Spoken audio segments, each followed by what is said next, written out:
So this is a blood smear taken from cattle. And again, this is an old blood smear.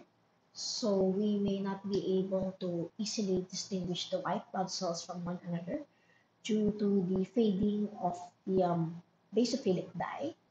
But what we can appreciate are the RBCs in this preparation.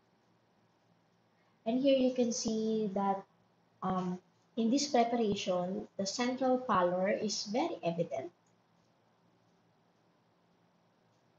in your RBCs.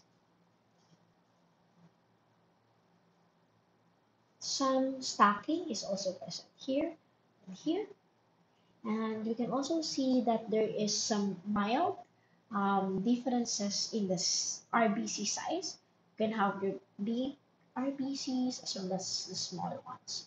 And this may be normal in the case of your cattle.